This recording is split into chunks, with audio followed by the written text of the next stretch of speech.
Makeba singing the Click song. She died 2 nights ago in Italy after a concert. This is Democracy Now!, democracynow.org, The War and Peace Report. Our guest is the Pulitzer Prize-winning author, poet, activist Alice Walker, joining us from Berkeley, California, from her home. Alice, you have met Mariam Makeba? I did. I met her after a concert in New York many years ago. I was sad to be the one to tell you the news yesterday of this great South African singer's death. You said you sat at her feet. In fact, you rubbed her feet. Well, I gave her a foot massage because she was wearing these incredibly tight shoes, and her feet had started to swell, and I could see that from my seat in the audience. And so later I went backstage, and she was resting, and I gave her a massage on her feet. And explained to her, because she said, oh, but my audience expects me to wear what I wear. And I said, well, they don't expect you to have aching feet. And I'm so happy that I was able to do that. That's one of my favorite things to do with people who stand on their feet a lot and actually do it for all of us, as she did. And I actually feel very joyful that she, not so much that she has left us, but that she was a relay runner, and she fulfilled her part of the race so brilliantly and sang so much of, of what we needed to hear in order to get us to this point of electing Barack Obama. Mm. Well, she did live to see that day. She did live to see the election of Barack Obama. Mm-hmm. Alice Walker, I wanted to go back in time in your life to talk about the significance of this movement and where we're headed. You went to Spelman College in Atlanta, and you spent time in Mississippi. You lived in Mississippi and engaged in an illegal act. You married a white man in a time when the miscegenation laws around this country were in effect. Talk about why you went south, then north, and back south again. Well, I was planning to actually just make a beeline for the north, as many black people did who wanted opportunity. And then I got involved with the movement when I was at Spelman and actually met Martin Luther King, Jr. And I was at the 1963 March on Washington, me and this very sweet man I was seeing. We were both very young. And one of the things, I was sitting in a tree, actually, because it was so packed. And one of the things that Martin Luther King, Jr. said that day was, rather than running away to the north, we should all go back home to the south. And it seemed the most revolutionary thing I'd ever heard, that you should just go home and struggle from there and fight the battles from there. And so I'm from Georgia, but I knew that my parents would be very afraid for me if I tried to. I started some things there. I registered voters in a place called Liberty County, Georgia. But then I decided to go straight to Mississippi and to work in the movement there, because they were putting people off the plantations who voted, who tried to vote, and they were beating people like Mrs. Hamer, Fannie Lou Hamer. And these people were my people. They were just clearly my people. They were, my parents were also living on a plantation, what was left of a plantation. They were sharecroppers, which was, the new name for slaves. So it was wonderful to be able to go there and to put my education to use, because it had been a hard struggle for my parents to educate 8 children.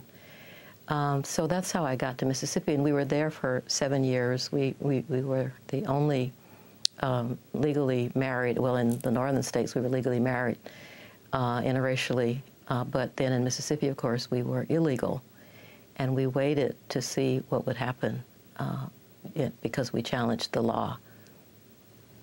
And what happened? Well, we managed to encourage many other people to, in effect, break the law and marry each other if they were in love and wanted to. And also because there was a case in 1967, a few months after we married, called Loving versus the state of Virginia. The law was changed. Ironically. I always loved that. It was Loving versus the state of Virginia. And so this is how change happens, though. It is a relay race, and we're very conscious of that our job really is to do our part of the race, and then we pass it on, and then someone picks it up, and it keeps going. And that is how it is. And we can do this as a planet with the consciousness that we may not get it today, but there's always a tomorrow. And Barack Obama's election is one of those tomorrows that was so longed for and so sweated for and so believed in and so hoped for. And it's an incredibly moving affirmation of where we have been and who we have been and how we have kept so much of what we believe. Alice Walker, on election night, one of the people we spoke to was Dr. Vincent Harding.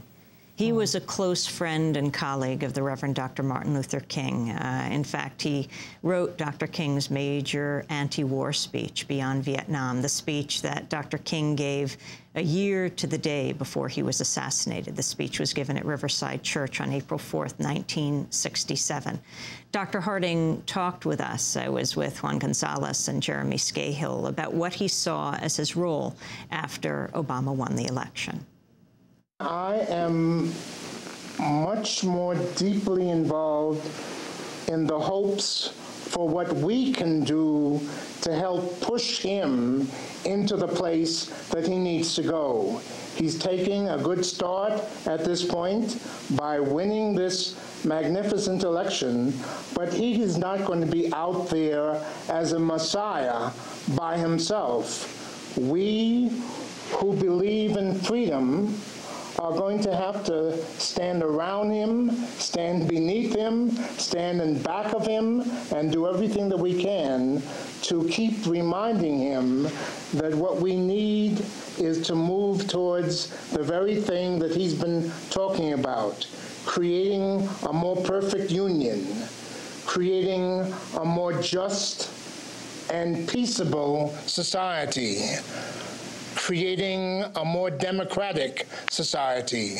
So my hopes are very much focused on him, but not on him alone. I see the energy that's been built up over these 2 years of campaigns, and I see the possibility that we could gather ourselves together and begin to ask in a very powerful way, not what should Barack Obama be doing next, but where do we go from here? What is our role as committed, progressive citizens to move to the next stages? Vince Harding, I wanted to ask your reaction. You're speaking to us from Denver. Barack Obama giving his major address at Invesco Stadium in front of 80,000 people, invoking the name and legacy of Martin Luther King in a speech where he also called for an escalation of the war in Afghanistan. Given your history, I was curious of your response to some of the rhetoric about King and war right now at that event and in the broader campaign. For me, that question about the contradictions that would stand between seeing Barack as a second coming of Martin and seeing Martin as someone who clearly understood that militarism was not the way towards the solution of humanity's problems. That's why I said that those of us who believe in creating a more perfect union can only do it by standing around him, under him, behind him, pushing him to ask questions about what is the role of the military in a democratic society. Vince Harding, by encouraging him to see the possibility that maybe he would be a better community organizer-in-chief than commander-in-chief. Maybe a democracy needs community organizers more than it needs commanders. That was Vincent Harding, who worked with Dr. King, wrote the draft of his speech he gave April 4th, 1967, taking on the war in Vietnam.